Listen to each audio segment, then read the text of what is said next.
Bien, muy buenas tardes. Vamos a comenzar la clase y hoy día vamos a ver un tema de la aplicación en un área distinta de que lo vimos en la clase pasada. ¿Se acuerdan? En la clase pasada vimos que cómo se puede aplicar diferentes métodos geofísicos en prospección minera, ¿cierto? Y en este aspecto, la primera cosa era que tiene que establecer qué parámetros vamos a ocupar y eso va a depender a qué tipo de recurso estamos explorando, ¿ya? Cuando hablamos de prospección, es una etapa preliminar de búsqueda de algún recurso que tiene que seguir por diferentes etapas que tienen que ver con geología, geoquímica y seguido por geofísica y finalmente con sondaje, la perforación y para ver la cosa directamente. Entonces lo que buscamos y lo que encontramos después de la prospección geofísica es la presencia mediante un proxy. ¿Qué es? Proxy es como una información que no es directa, pero la información lo que indica la presencia de cierto recurso. En ese sentido vimos una palabra importante, clave, que era anomalía, ¿ya? Esa anomalía tiene que ser de un valor que es mayor o menor, dependiente a qué parámetro estamos ocupando, de lo que es generalmente presente, porque un valor que es distinto a un valor que comúnmente está presente. Eso se, por ejemplo, en caso de que ocupamos eh, propiedad o parámetros como magnetismo, eso va a hacer que una sustancia es más magnética o que otro tipo de componente, otro tipo de materia que está presente, ¿cierto? Si hablamos por ejemplo, de conductividad, que la conductividad es más o menos en ese caso. Ese es el otro aspecto de considerarlo en este sentido. Y en este aspecto, el, este primer filtro que es el componente determinado para ocupar en la prospección, y a base de eso vamos a decir qué método ocupamos. Entonces hablamos de magnetometría, hablamos de gravimetría o cualquier otro método. Hoy día vamos a ver este mismo ejercicio, pero en el contexto de aguas subterráneas, que también es un recurso que está invisible, ¿cierto? Usted no lo ve agua subterránea, salvo en ciertas situaciones. Por ejemplo, cuando hablamos de vertientes o manantiales, en este caso, usted lo observa cuando hay una descarga de ese tipo de agua en ciertas situaciones topográficas, ¿cierto? Y cuando hablamos de agua subterránea, que también se refiere como napa, que tampoco es una palabra técnicamente correcta siempre, porque el concepto de napa existe en situación donde agua subterránea tiene un contacto o la recarga directa desde la superficie en el lugar donde se encuentra agua subterránea. Y en ese sentido, si usted lo considera este aspecto, el primero tiene que ver lo que es agua subterránea, ¿ya? Esa agua no siempre va a ser formada, ese cuerpo de agua que se encuentra en formaciones geológicas, siempre va a tener una recarga directamente por la infiltración y llegando a acumularse por la presencia de una capa impermeable, lo que restringe la infiltración aún más profundas, ¿ya? Ahí se acumula el agua y esa agua es lo que explotamos como agua subterránea. Pero también puede ser, ese tipo de acuífero lo llamamos acuífero libre, ¿ya?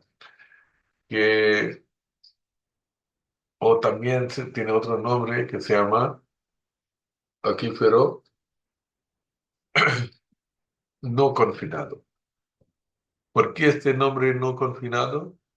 Porque en este caso usted no tiene ninguna capa impermeable, pero puede ser una situación donde tenemos una capa impermeable sobre esta capa de la formación geológica que se puede hospedar agua. En este caso, la recarga o la infiltración de agua desde la superficie va a estar en un lugar distinto, ¿ya? Este tipo de acuífero lo llamamos acuífero no confinado, acuífero confinado, ¿ya? Y es confinado porque está confinado arriba y abajo. Abajo tiene que ser confinado en todos los casos, porque sin eso agua va a seguir infiltrando más profundo y no, nunca va a acumularse para formar un acuífero. Entonces, la diferencia va a ser siempre en la presencia o ausencia de la capa impermeable que está encima, ¿ya? Entonces, hay dos tipos de acuíferos. Y lo que estoy contando, porque estoy diciendo el concepto de Napa. Ese concepto o ese parámetro o ese nivel que lo llamamos Napa existe solamente en el caso de acuíferos que tienen recarga local, que no tiene esa capa impermeable encima, ¿ya? Porque tiene contacto directo con la atmósfera mediante la capa de una formación que igual es permeable, ¿ya? Y entonces no hay que llamarlo todo tipo de agua subterránea como napa, ¿ya? Napa es solamente el nivel que es nivel superior de la parte saturada de la formación, que también se llama nivel freático. Y por eso ese tipo de acuífero también se llama acuífero freático, ¿ya? Y esos son los detalles que voy a dejar más bien como un apunte aparte, donde explicaríamos diferentes tipos de aguas subterráneas y todo. Solamente como en su por aquí, porque eso son materias más bien de la geología, pero quiero obviamente mencionarlo para que tengamos un contexto. Pero voy a dejar un apunte aparte de un concepto básico de agua subterránea para que lo tenga presente, para ponerlo en contexto de esta clase. Y esa agua subterránea, tal como le dije, que es el recurso invisible, invisible desde la superficie. Entonces, para llegar a eso, hay que ocupar cierto método geofísico. Y tal como había dicho varias veces hasta ahora, geofísica es una herramienta muy importante a encontrar la información que no es accesible directamente, pero podemos ocupar ciertas propiedades, ciertos parámetros que se puede utilizar para llegar a este recurso o algún tipo de fenómeno. Pero aquí estamos hablando de un recurso y por eso se llama la prospección, ¿ya? Estamos en búsqueda de... entonces, prospección es una búsqueda, pero una búsqueda bien sistemática de algún tipo de recurso. Y recursos son algo que no son libremente disponibles, son escasos, por eso uno tiene que invertir para llegar a encontrarlo, ¿ya? No son fácilmente disponibles, ¿ya? Entonces, en caso de agua subterránea, ¿cuáles son los desafíos? El desafío va a ser ¿A qué profundidad se encuentra el agua subterránea? ¿A qué, por ejemplo, cuál es la calidad del agua? Y calidad de agua básicamente depende a la presencia de diferentes sales o diferentes elementos que están presentes o están disueltos, que pueden tener diferente grado de la, la salinidad, ¿ya? Que si está muy alta la salinidad, agua no va a ser útil para beber o como agua potable, ¿cierto? Entonces, si tengo que buscar la calidad de agua, obviamente una herramienta importante en este caso sería medir la conductividad de ese agua. Si está más salina el agua, va a ser más bien el conductor, ¿cierto? Entonces, la conductividad va a ser alta en ese caso. Si tengo que hacer simplemente una búsqueda de agua, igualmente podemos ocupar el método eléctrico donde hay que medir la conductividad.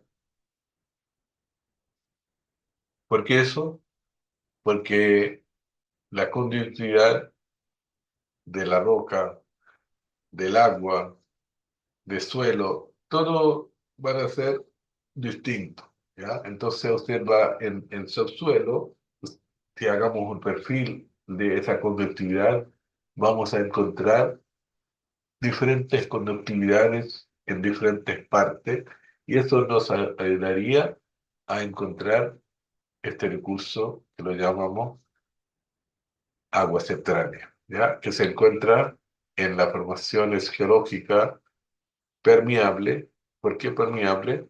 Porque no tiene que ser solamente poroso, tiene que ser permeable. Y la diferencia entre permeable y poroso es que permeable es lo que no solamente permite la acumulación del agua o almacenamiento de agua, pero también permite extraerlo, ¿ya? También permite transmitirlo, se fluye. Por ejemplo, suelo o arcilla son muy porosos, pueden retener, pueden acumular más agua que arena, pero en primer caso, en caso de arcilla, la porosidad va a ser muy alta, pero la permeabilidad súper baja, casi nula, porque no se permite su transmisión, su extracción. Por eso los acuíferos, lo que ocupamos, si están en las formaciones sedimentarias, van a estar en arena o otro tipo de formaciones que tienen los poros, los sedimentos de tamaño más grande, porque eso va a permitir no solamente la acumulación, pero también la transmisión. Una de las cosas que usted va a acordar desde física, si usted ve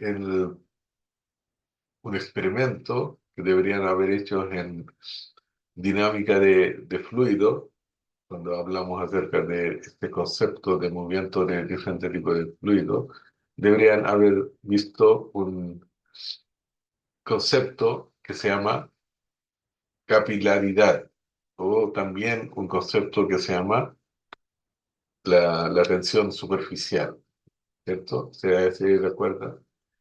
Eso es, eso cuando ocurre. Ocurre cuando tenemos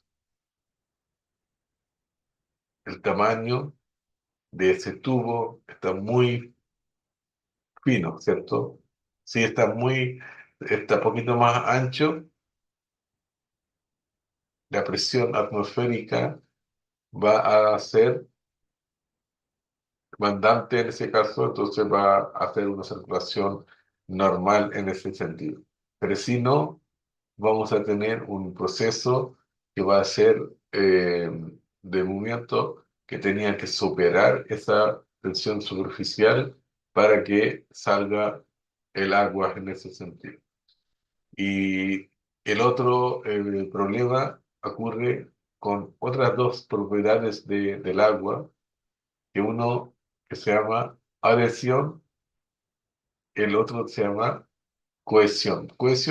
No es tan importante en ese aspecto, porque cohesión es lo que forma la- las gotas de agua, pero adhesión es una propiedad que usted observa que cuando eh, el agua se cae, no empieza a fluirse de inmediato. Si cae poquito de agua, primero se pega a la superficie. Ese fenómeno y esa condición de pegarse se llama adhesión. Ya, esa es otra propiedad. Y como usted tiene la lluvia, en primeras gotas que se caen, no fácilmente van a pulir por la hoja. Primero van a estar ahí pegados en las hojas y entonces cuando una vez está mojada totalmente las hojas y empiezan a fluir, ¿cierto?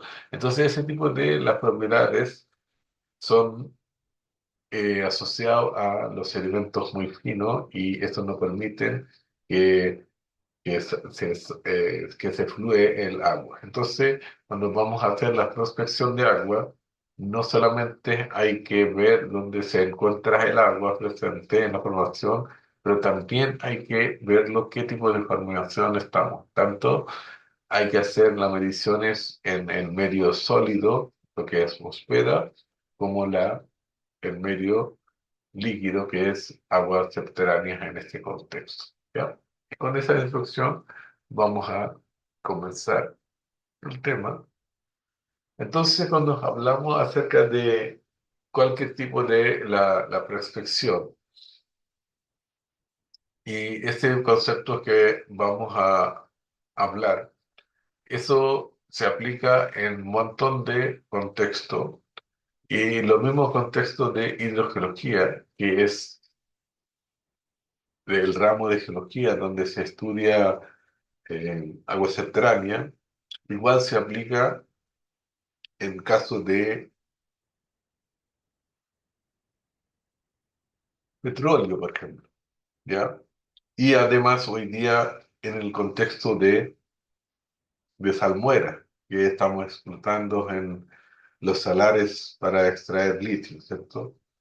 En ambos contextos son relevantes, pero hay diferencias, porque agua subterránea tiene una densidad distinta, salmuera tiene la densidad distinta, petróleo tiene otra densidad. Entonces, en todos los casos, hay que ocupar diferentes parámetros para llegar a, a saber qué tipo de líquido están en ese caso. Pero este ejercicio no es así como difícil. Ya, ese estudio ya se basa como un trabajo ya adelantado en términos de estudio geológico, estudio geoquímico. Entonces, cuando usted aplica un método geofísico, la selección del método ya tiene que llegar a base de esta información previa al respecto de geología y geoquímica. Y además, con el contexto geológico el terreno, de tipo de terreno que estamos ahora, obviamente no hay la posibilidad de la formación de petróleo, por ejemplo, porque para eso necesitamos otras condiciones que se cumple solamente en parte más austral de nuestro país. En otra parte no tenemos las condiciones que da la formación de este tipo de recursos. Entonces ya tenemos opciones limitadas de tipo de líquido, si estamos hablando va a ser agua termal, o puede ser cierta salmuera, o puede ser agua subterránea simplemente en ese caso. Ya, entonces el rango de opciones van a ser no tan variada en ese caso. Y después hay que verlo en qué condición existe esta agua subterránea, en qué tipo de formación, como le había dicho recientemente. Hay formaciones que igual hospedan el agua, pero no se puede extraer. En este tipo de no sirve, ¿ya? Entonces hay que saber también, aparte de la presencia del agua en su suelo, tiene que saber también en qué tipo de formación estamos considerando en ese caso. Bien, entonces, cuando aplicamos eso, primero, como le dije, hay que basarlo eso, cuáles son la geología de ese sector donde estamos realizando estos estudios y cuáles son otros tipos de información que tenemos disponible, cuáles son posibles fuentes de contaminación, cuáles son los posibles usos de ese agua que estamos explorando, porque el uso depende también qué volumen estamos esperando al sacarlo, si existe ese tipo de volumen que se puede ser recargado fácilmente, porque no es la idea que extraemos el agua y se seca el acuífero. Ese agua que estamos extrayendo debe ser recargado oportunamente para que la explotación de agua se siga. Entonces, para eso la persona que está explorando el agua también debe saber cuál debe ser, por ejemplo, la tasa de extracción de este agua para que el acuífero se puede recargar en términos de su uso realmente, ¿ya? Con el uso, ¿ya? Para que optimizamos el recurso en este aspecto.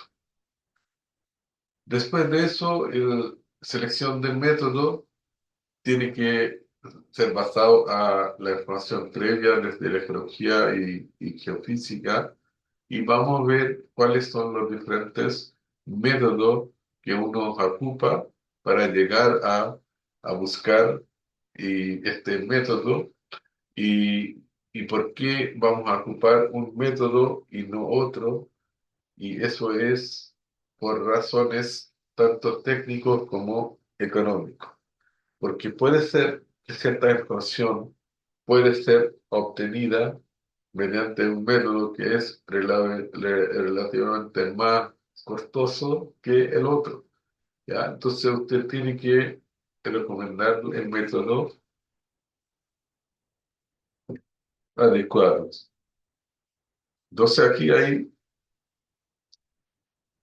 opciones de diferentes métodos desde sísmica, gravimétrica, método magnético, eléctrico, y ahí también hay varios, y qué es lo que se puede ocupar, y cuáles son los diferentes parámetros que uno se puede ocupar. Pero no es que cualquier método sea aplicable en este caso, porque como le dije, en este caso el importante parámetro va a ser la densidad y la conductividad que vamos a considerar, ¿ya? Entonces, ¿qué tipo de rocas estamos presentes? Por eso tiene que ver qué tipo de formación son porosos o son permeables, ¿ya? O son bien masivos o no tienen ningún tipo de ni fractura presente, ¿ya? Eso también puede ser, porque puede ser que tengamos una roca que tiene la permeabilidad que ya está presente por su composición o configuración, por sus poros que están presentes, y eso va a ser en caso de la roca sedimentaria, pero también puede ser que ciertas rocas que son masivas no tienen ningún tipo de poros presentes, pero están fracturado y las fracturas son interconectadas. Este tipo de acuíferos también en muchos de lugares son bien favorables, bien útil para el tema de la explotación de agua subterránea. Y eso va a determinar, en este caso, que entonces en el caso de porosidad o permeabilidad puede ser secundaria o inducida, como el caso de la fractura, porque la roca inicialmente no tenía permeabilidad, pero esa roca que tiene la fractura, que son interconectadas, y lo permite que se hospede el agua dentro de esa fractura y igual se mueve. Entonces, los acuíferos también son de dos tipos, que le llamamos como acuíferos, que son formados por los sedimentos que tiene la porosidad y permeabilidad intergranular. Ese tipo de acuífero también lo llamamos como acuífero clástico, porque se forman por diferentes sedimentos, que también lo llamamos clasto, porque son fragmentos de las rocas preexistentes. Y el otro es del tipo de acuífero que llamamos acuífero fracturado, ¿ya? Donde los espacios para acumular el agua o transmitirlo está debido a las fracturas interconectadas, ¿ya? Entonces, ese tipo de acuífero lo llamamos acuífero fracturado o acuíferos secundarios también en ese caso. Y ambos tipos de acuíferos lo podemos explorar mediante la geofísica. Entonces, estos son algunos métodos que se ocupan en caso de agua subterránea.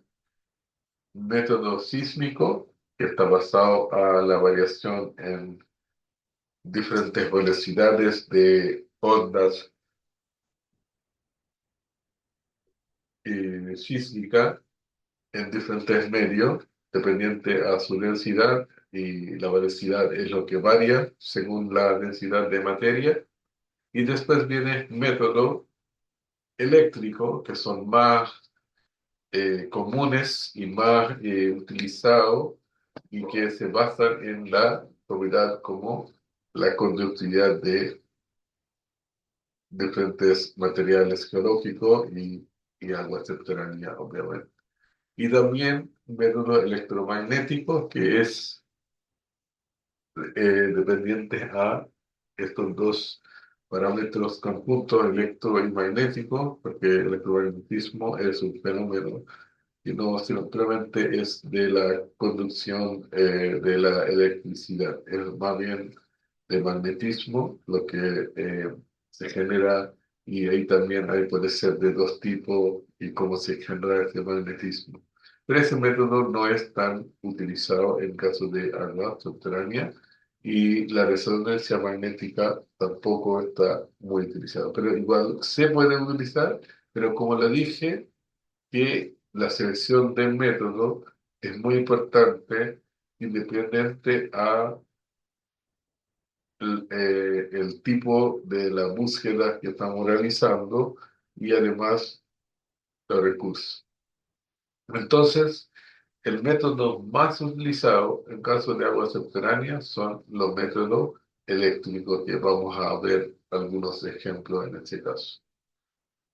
Y hablando del método sísmico, esto, el concepto, yo entiendo que ya lo había explicado, y del movimiento de diferentes tipos de la onda sísmica, que lo que llamamos como, que son las ondas mecánicas que se mueven a partir de cierta golpe, o tal como se muestra aquí, un golpe de ese martillo o combo que usted lo está viendo, y eso se genera una onda en una parte de su área de estudio y después usted mide la llegada de estas ondas que son ondas elásticas, que son creadas por este golpe, esta vibración, y usted va a medir la llegada de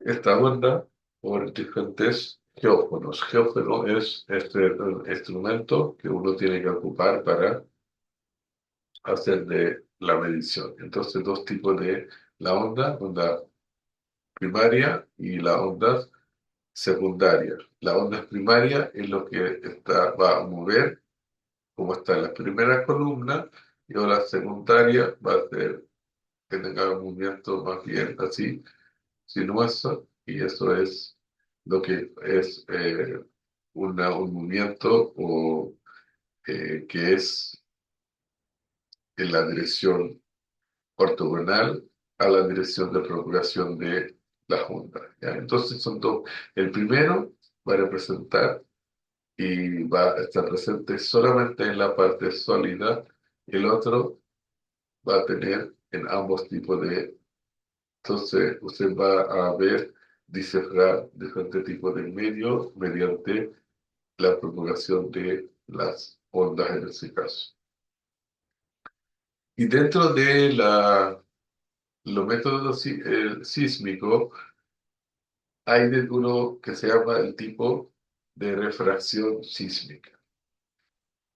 Ese concepto de refracción es muy importante porque, como usted va a acordarse de la física nuevamente, tanto en óptica como en mecánica, usted debería haber visto el tema, el concepto de la refracción. ¿Y qué es la refracción? Refracción es cuando un rayo, en caso de óptica, se mueve de un medio a otro, independiente a la diferencia en la densidad. Este rayo no sigue en la misma línea, se desvía hacia la línea perpendicular de ese punto incidente o se aleja de eso, dependiente si pasa por un medio que es menos denso que el medio anterior o más denso en ese caso. Y en ambos casos usted va a tener diferentes situaciones. Entonces, esta misma refracción es un fenómeno muy valioso. ¿Por qué muy valioso? Porque eso nos indica espesor de diferentes formaciones, porque por cada espesor de diferentes formaciones, usted va a tener cierta desviación de la onda que estamos considerando. Y eso nos permitiría ocupar para hacer la medición de la. Entonces, cada variación, cada desviación va a indicar cambio de la formación y también la densidad relativa, ¿ya? Entonces, esas son algunas cosas bastante útil en el contexto de la presencia de diferentes tipos de materiales, diferentes densidades. Y ahí aquí ocupamos esa ley de Snell, que es una ley muy importante y muy fácil también que usted habla acá, que cuando tenemos ondas que sensibles acá y hay un cambio en la superficie, y en este momento, ¿qué pasa? Hay una desviación, no se siga en la misma línea. ¿Por qué se cambia? Porque la densidad es distinta. Y esa densidad va a determinar un parámetro que lo llamamos como índice de refracción, que va a depender a la densidad de por ejemplo, eh, el ángulo de la incidencia y el ángulo de la salida, y eso van a tener una relación bien clarita si hablamos de teta y eh, con el seno de estos ángulos, eso siempre va a tener esa relación que lo llamamos como ley de Snell. Y aquí justamente hay una imagen que demuestra que usted va a hacer aquí el golpe y la medición de la llegada de esa onda va a ser por diferentes geófonos. Y usted, como lo está viendo, aquí usted ve que cuando se incide acá, y vamos a tener una reflexión de que está llegando. Y nuevamente la onda va a pasar por acá y va a llegar a otra. Y con eso nosotros podemos determinar dónde hay cambio o el contacto entre una formación a otra, pero en subsurficie, ¿ya? Debajo, en la profundidad. Y eso es una herramienta maravillosa que nos permite hacer un perfil de diferentes tipos de formaciones que están presentes. Entonces, que lo que hagamos, tenemos que ocupar ciertos combos, a veces explosivos, si tenemos que hacer una cobertura más grande. Ya, y igual se puede ocupar cierto tipo de disparo también, que en lugar de explosivo algo menos en tamaño, en su intensidad.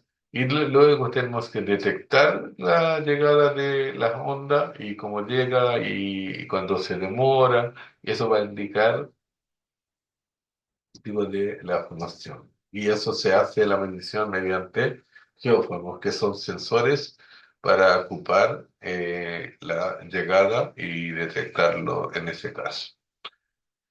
Y este tipo de las ondas, que son ondas sísmicas, que los ocupamos, y estas ondas están basadas a la diferencia en la densidad. Es algo que lo buscamos, ¿ya? Porque diferentes tipos de las formaciones van a tener diferentes velocidades y eso nos permitiría a distinguir entre diferentes formaciones y también llegar a las formaciones que son más útiles en caso de acuífero, que es lo que estamos buscando. Tal como les dice acá en ese cuadro acá abajo, diferentes tipos de las rocas, diferentes tipos de sedimentos van a tener diferentes formaciones. Si tenemos una roca sedimentaria que está bien estratificada, va a tener una densidad distinta que una roca que todavía no está consolidada.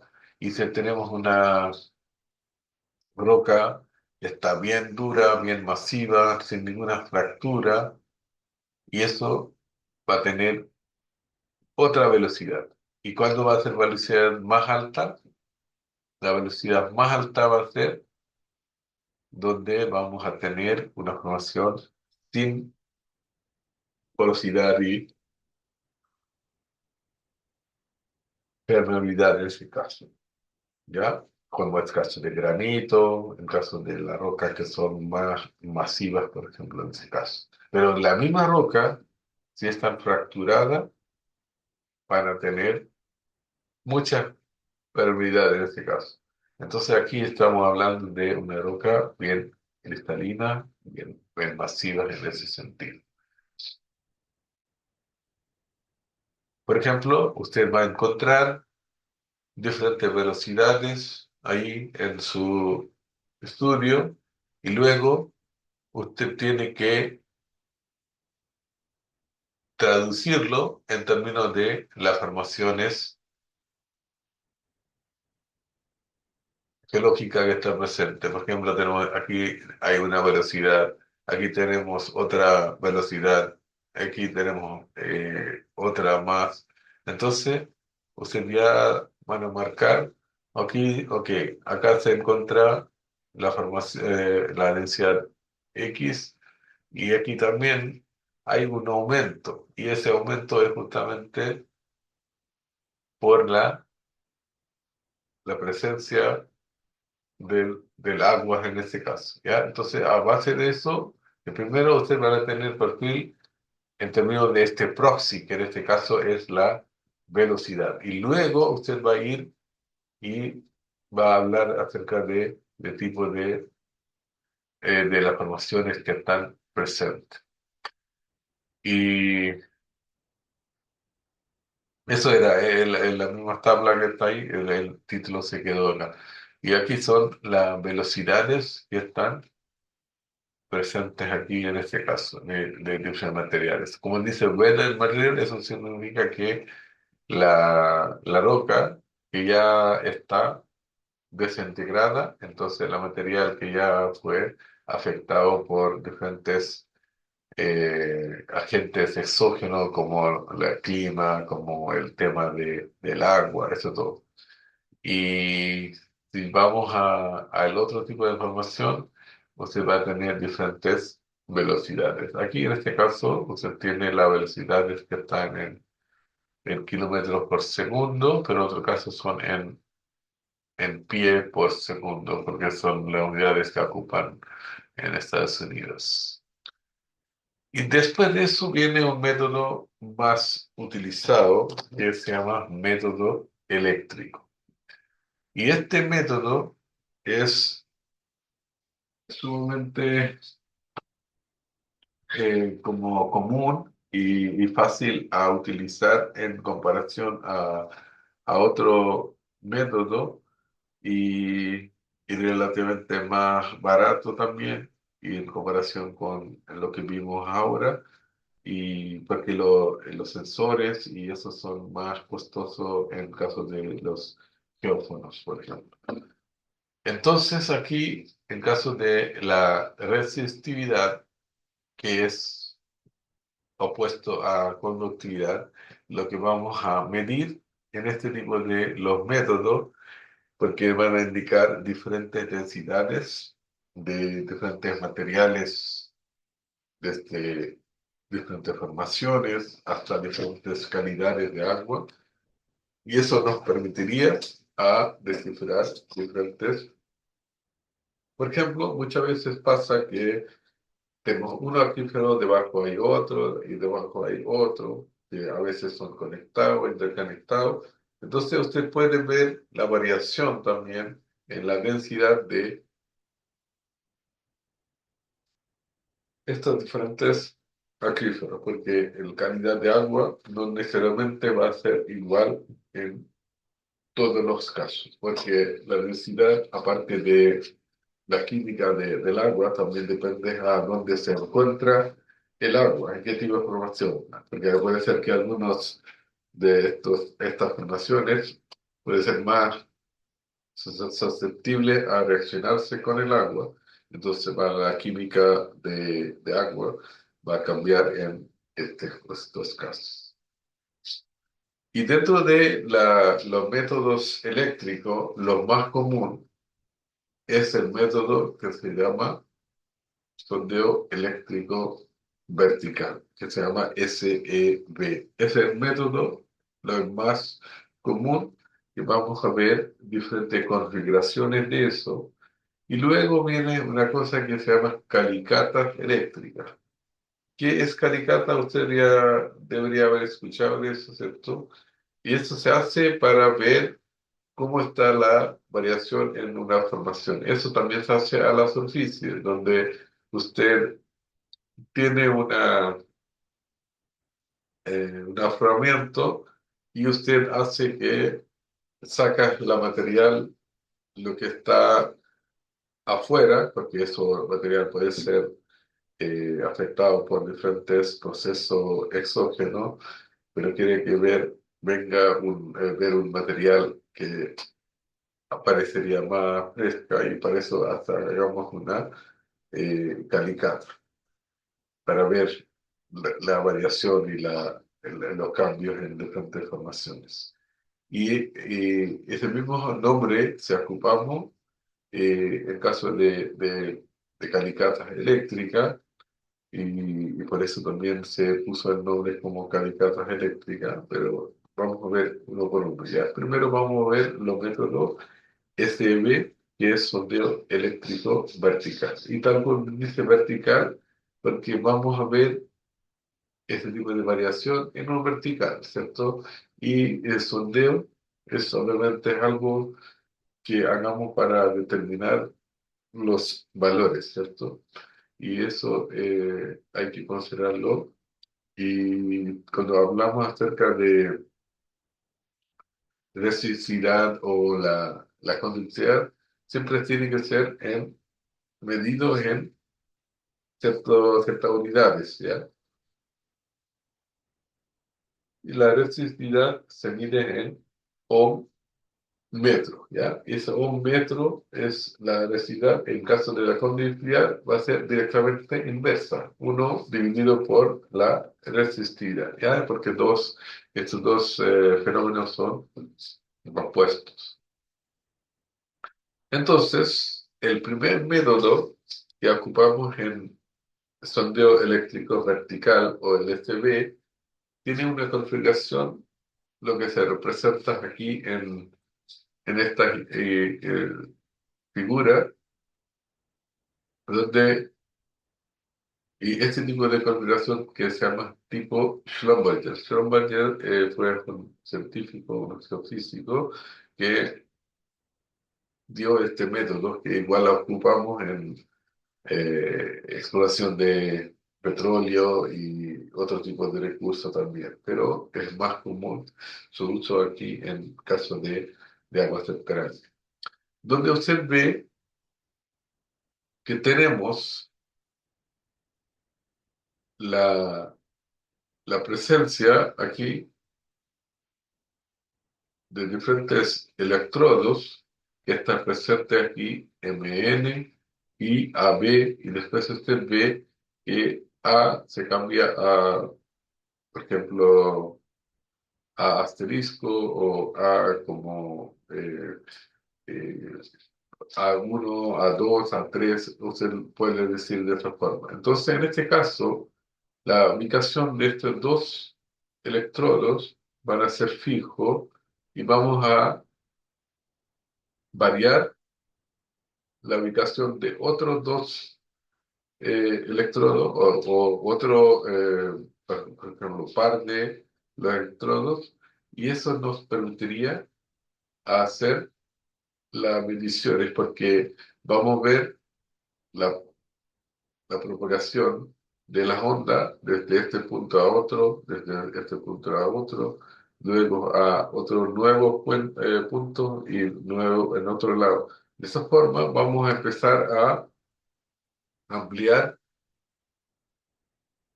la, el movimiento de estos corrientes eléctricas, ¿cierto? Desde un electrodo a otro, ¿cierto? Y si vamos a aumentar la distancia, la profundidad va a seguir aumentando, ¿ya? Entonces, ¿cuál será la distancia óptima de los electrodos y hasta dónde hay que alejarlos en ese caso? Va a depender a hasta qué profundidad tenemos que hacer la prospección y con qué, obviamente, eh, la densidad también, qué tan número de datos hay que obtener para llegar a marcar la variación entre diferentes densidades, y a base de eso hay que descifrar diferentes estratos y cambios de informaciones, por ejemplo. Entonces, eso fue donde teníamos un par de electrodos fijos y otro par que estaba en movimiento. Y siempre hay que moverse manteniendo la distancia y de forma bien sistemática en este caso. Luego viene otro que se llama la configuración de Venner, y en este caso usted ve, no solamente se mueve el segundo par de electrodos, pero también se mueve el primer par de los electrodos también. Entonces, ¿y cuál es la ventaja y desventaja? Obviamente, en este caso, usted va a tener muchos más datos, mucha más información, pero eso permitiría también una mejor resolución de la configuración de bajo. Entonces, si hay que hacer una cosa, estudios preliminar, una idea preliminar, bueno, va a comenzar con la configuración Schlumberger y luego cambiarlo a ver, porque usted va a ocupar lo mismo electrodo, no hay que ocupar algo nuevo en ese caso, simplemente en qué forma uno lo aplica, eso sea. Y luego viene otro método que da aún más precisa la información, donde entonces, ¿cómo va a ser? Eso va a ser como paso primero, ¿cierto? Eso va a ser un paso segundo, donde tenemos que la información más certera. Y luego, si tenemos que cubrir una área grande, pero tenemos que hacer una cobertura mayor, en este caso, usted lo mueve, pero lo mueve como que sean como polos en este caso. Usted ve que vamos a mover cómo estaba la resolución en la configuración en otro caso, porque A, B eran aquí y M, N eran aquí y ambos movían, pero no había como una configuración. Entonces A y B eran por dos lados de MN en este caso. Y aquí tenemos dos grupos y sigamos moviendo los dos, casi que sean dos polos aparte, porque se mueve uno acá y el otro por allá. Y eso es la otra configuración que se llama dipolos-dipolos, porque dipolo significa dos polos, ¿cierto? Acá y otro lado. Y eso es otra configuración que también se ocupa en ese caso. Luego viene el tema de las calicatas. Tal como las calicatas que lo conocemos, como lo ocupamos como una eh, herramienta en la exploración, cuando tenemos que ver diferentes formaciones, la variación en las capas, y, y lo podemos hacer más bien como una columna en este caso. En este caso, vamos a tener fija la distancia entre diferentes electrodos. Manteniendo eso, vamos a ver de acá y otra parte. Entonces es casi que sea así como una columna que estamos moviendo acá, allá, y entonces la condición esperado por esta parte entre A y B y la nueva ubicación de estos electrodos, pero manteniendo su distancia relativa, eso va a ayudar a descifrar la diferencia entre la densidad en diferentes ubicaciones para llegar a ver esas variaciones en la densidad y también la conductividad, sobre todo en ese caso. Pero la densidad es una causa de la variación de la densidad, ¿ya? Entonces, por eso lo menciono la densidad también. Pero lo que vamos a medir es el tema de la resistividad o conductividad en ese caso. Y la misma calicata, aquí fue el caso de tipo Venner, ¿no? Porque en el caso de Venner se mueve eso conjunto manteniendo una configuración similar a lo de Venner. Pero en caso de Schrödinger, usted tendrá, como era el primer caso, va a tener la formación de la ubicación de estos electrodos como había fija, la ubicación de un par. Aquí también fijamos uno y vamos a seguir moviendo otros dos electrodos o otro par de electrodos, pero vamos a moverlo manteniendo la distancia. Entonces, eso es otra forma de ocupar esta configuración. Una vez que tenemos la información, usted tiene que ocupar los datos, ¿cierto? Todos los datos que vamos a generar, donde vamos a medir, obviamente, la resistividad de la roca, vamos a tener el tema más bien de qué tipo de líquido está presente, su densidad, qué va a ser y a consecuencia cuál será la resistividad en este caso. Y aparte de eso, puede ser otro factor, porque como ha dicho que ese elemento puede ser consolidado, no consolidado, ¿ya? Entonces va a ser la densidad de los elementos, después va a ser otro tipo de elementos lo que funciona como cemento, lo que adhieren estos cementos conjuntos en la formación. Entonces no es súper sencillo a colocar un solo número a tipo de la formación. Tiene que considerarlo tanto las variaciones entre los granos, porque usted va a saber qué tipo de la roca está presente y hay que ocupar los valores de diferentes parámetros. Y luego vamos a ocuparlo para hacer las mediciones correspondientes.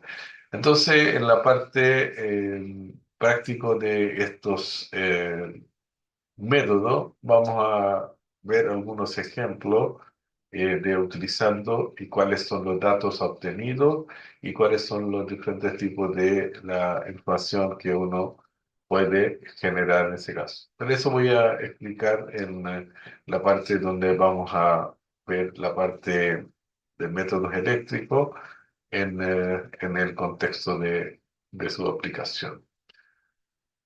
Por ejemplo, aquí, como le dije, que aparte de la diferencia entre parte sólida y líquida, dentro de la parte líquida también va a ser la variación en la densidad de agua, dependiente a qué tan salado es el agua. Y esa salinidad va a depender y va a llevar a diferentes valores de la resistividad. Y entonces, llegando a los valores correspondientes. ¿Y por qué usted va a poder medir la resistividad? Porque como usted tiene los electrodos, usted va a saber de voltaje. ¿Qué voltaje va a hacer, cierto? Va a mantener para eso. Y mediante la medición de amperaje y cuánto es el valor del corriente, usted puede sacar el valor de la resistividad, ¿cierto? Entonces, porque el voltaje y el corriente están relacionados mediante la resistividad, ¿cierto? Entonces, por eso se puede obtener estos valores, ¿ya? Correspondiente a material. Y la variación que usted va a observar dependiente a los cambios. Aquí, en caso de diferentes tipos de líquidos, y aquí en caso de las rocas. Y la misma roca, si está saturada y está no saturada, tiene diferentes valores. Por ejemplo, saturada significa saturadas por el agua, ¿ya? Cuando una formación geológica tiene el agua, va a tener un valor distinto que cuando no está saturado con el agua. Entonces aquí usted puede ver la variación, y esos son los valores que uno va a ocupar como guía en caso de la prospección de agua subterránea. Por ejemplo, aquí hay una situación de una zona costera donde tenemos agua salada del mar, ¿ya? Y tenemos, ¿y por qué agua salada? Porque agua del mar es muy salada, ¿cierto? Y tenemos agua dulce, que es de un acuífero en la parte de la costa, en la parte continental. Entonces, siempre vamos a tener un interfaz que va a tener una forma como este. Esa interfase va a tener ese tipo de cuña, ese tipo de aquí abajo. ¿Por qué va a hacer eso? Porque agua salada es más densa, ¿cierto? Y esa densidad lo que va a permitir que se encontrará debajo de agua fresca o agua que es menos salina. Y eso usted lo puede detectar en caso de la variación en su resistividad que va a encontrar. Y aquí, como está dibujado aquí, no es que como que sea un tanque de agua. Eso significa que tenemos una formación geológica que tiene agua en sus poros acá, ¿ya? Esa parte como está el color celeste no significa que está repletos con el agua. Esta agua está presente dentro de los poros, ¿ya? Lo mismo acá en caso de parte del mar, ¿ya? Entonces esa parte, fíjense bien, ¿ya? Bien, y lo mismo se puede ocupar en otra situación donde tenemos lugares donde hay basurales. Usted salga de la ciudad, usted ve un montón de basurales en toda la parte, ¿cierto? En ciertos lugares. Y estos lugares son no posible, son lugares donde se contamina mucho el agua subterránea, porque cuando se llueve, el agua se reacciona con diferentes tipos de los materiales de los basurales y luego esta agua contaminada se infiltra y va a contaminar el agua subterránea. Entonces, ese problema igual puede detectar utilizando este sondeo vertical eléctrico o SB. Entonces aquí hay otra aplicación de uso de este tipo de método eléctrico.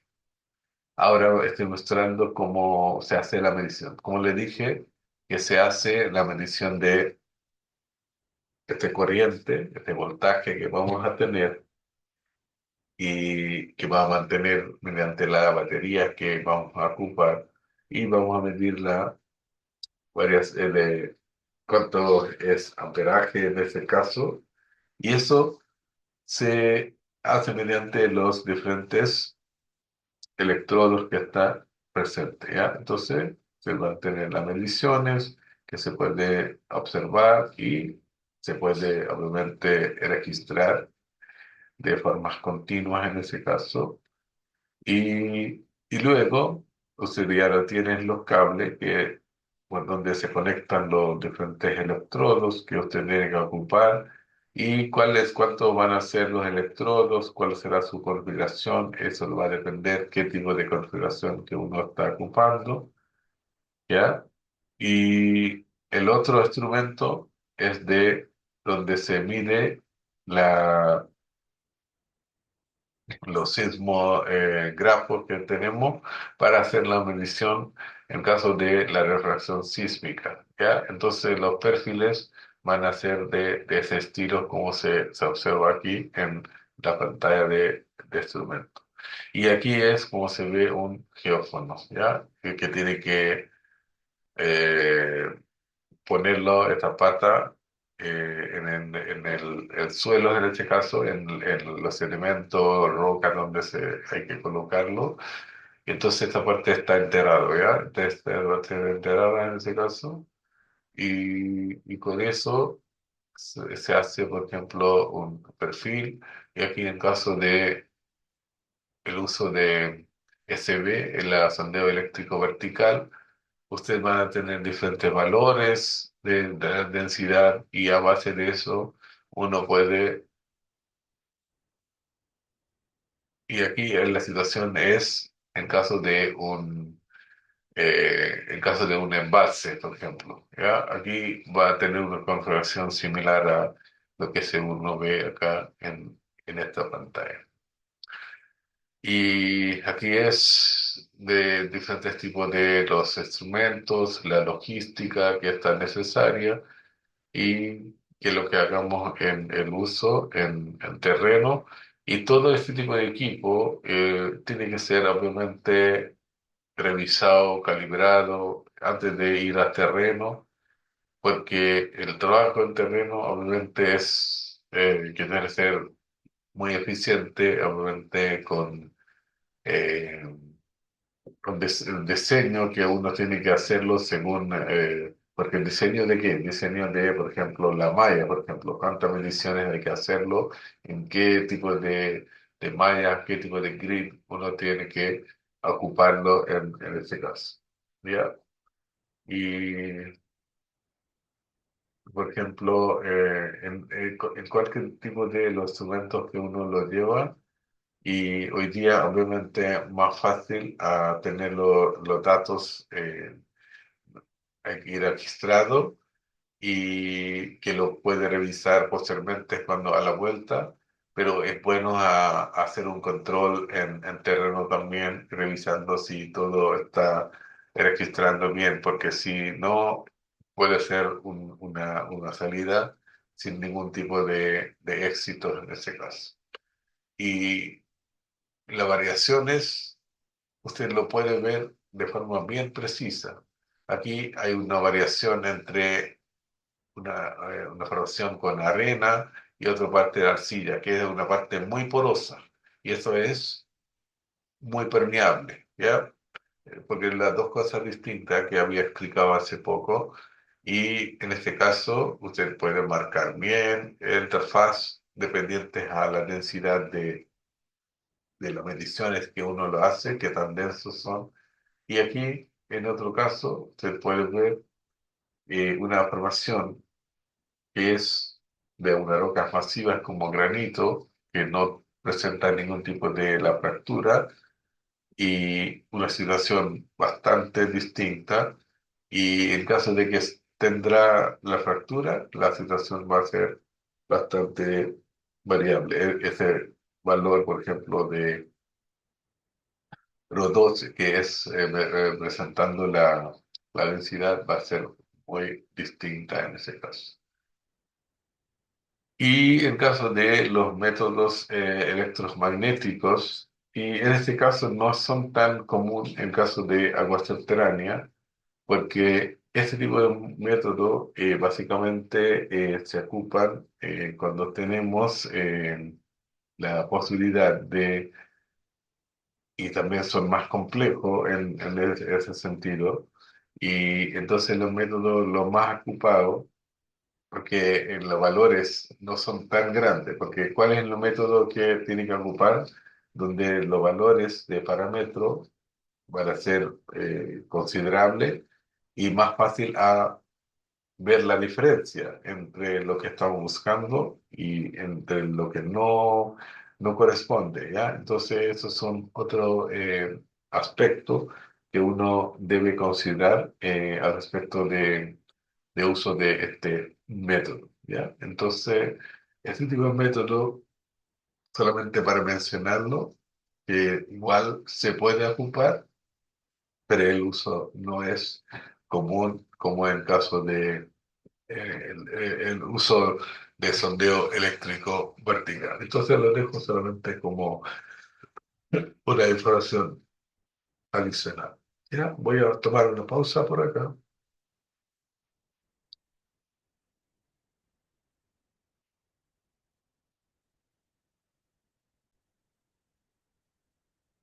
Bien, en caso de los métodos electromagnéticos, también son de dos tipos, ¿ya?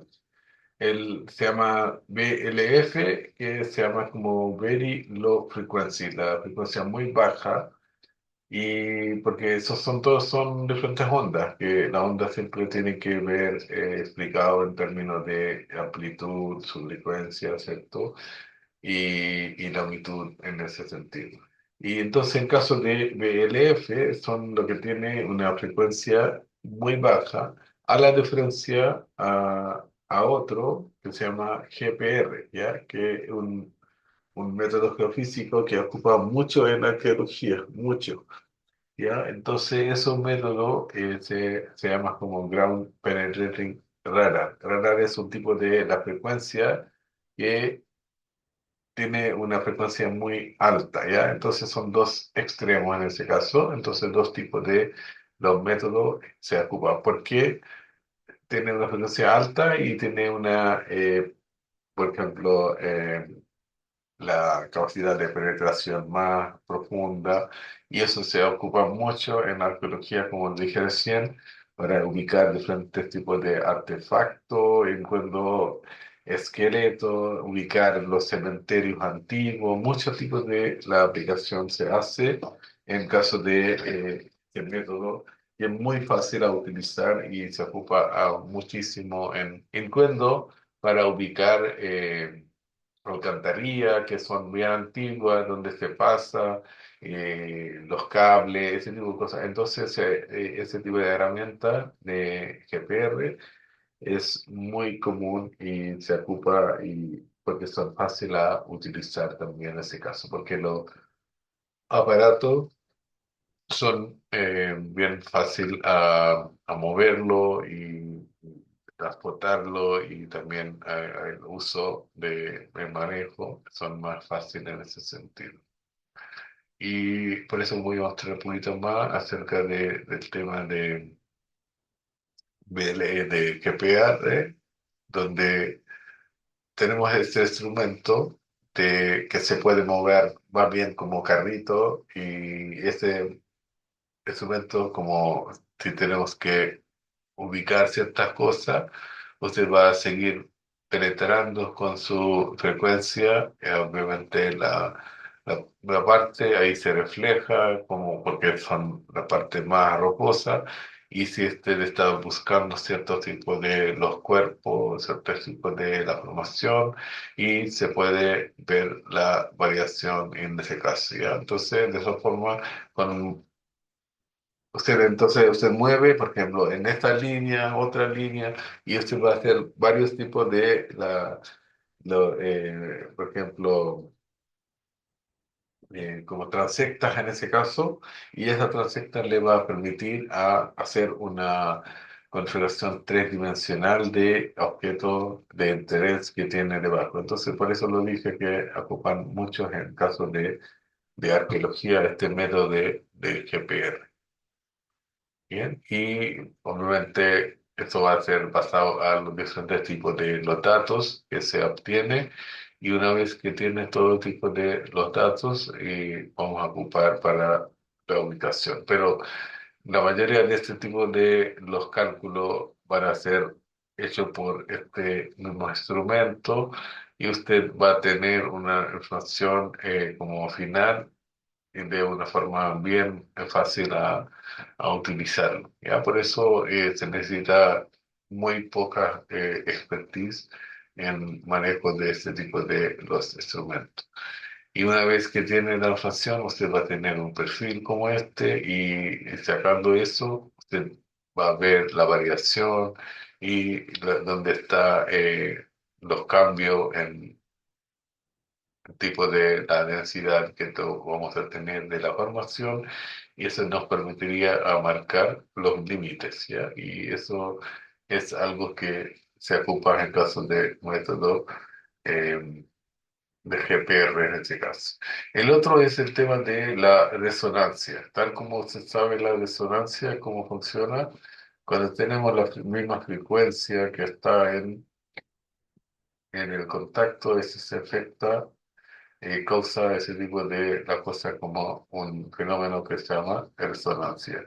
Y eso era en caso de las ondas como acústica, ¿cierto? Usted debería haber hecho algunos experimentos también, ¿cierto? Y pero aquí, en este caso, estamos hablando de las ondas que son electromagnéticas, que igual tienen efectos similares. Y entonces usted va a pasar la onda y que debe corresponder a lo que estamos buscando, ¿ya? Entonces, por eso dije que es un poquito más complejo que el uso, lo que vamos a hacer en caso de este método. Por ejemplo, aquí se ve el campo magnético que va a crear en caso de la cierta formación, en qué momento vamos a tener la presencia de la resonancia. En un caso no tenemos ninguna resonancia, en algunos casos sí, y eso es lo que va a permitir hacer un perfil que nos puede indicar la presencia. Y aquí, por ejemplo, cómo sería el comportamiento, eso va a depender a un tipo de la formación y los valores correspondientes. Entonces, ¿qué tipo de valor usted lo obtiene? De a base de eso puede ocupar. Entonces, el concepto es lo mismo, pero estamos hablando de diferentes parámetros y tal como le dije al inicio, la selección de los parámetros son bien fundamental porque debe llegar a estudios que es más eficaz y además tiene que ser de calidad y lo que cumple lo que estamos buscando, ¿ya? Entonces es importante a considerar estos aspectos al momento de aplicar los diferentes métodos. Ahora bien, estas todas las presentaciones ya estoy compartiendo y también las grabaciones ya están compartidas también. Entonces, si usted lo quiere ver, ahí todos están en Loa. Y voy a subir esta presentación también para agregar y también voy a subir una cápsula acerca de aguas subterráneas, ¿ya? Le explicaría un poquito para dar un contexto y acerca de uso de este método en un contexto de aguas subterráneas. Y esa parte le había pedido a estudiarlo, entonces usted tiene que ver esa parte de los vectores por su cuenta, que son varias láminas, pero son repasos de la parte de matemáticas, los cálculos y eso todo.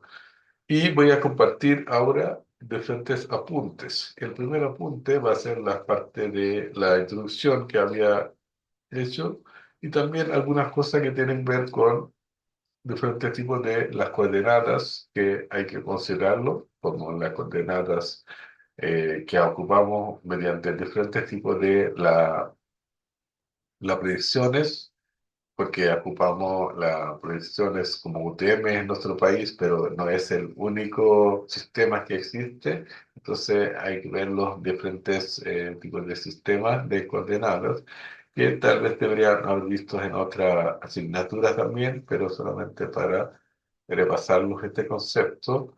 Y luego el tema más bien eh,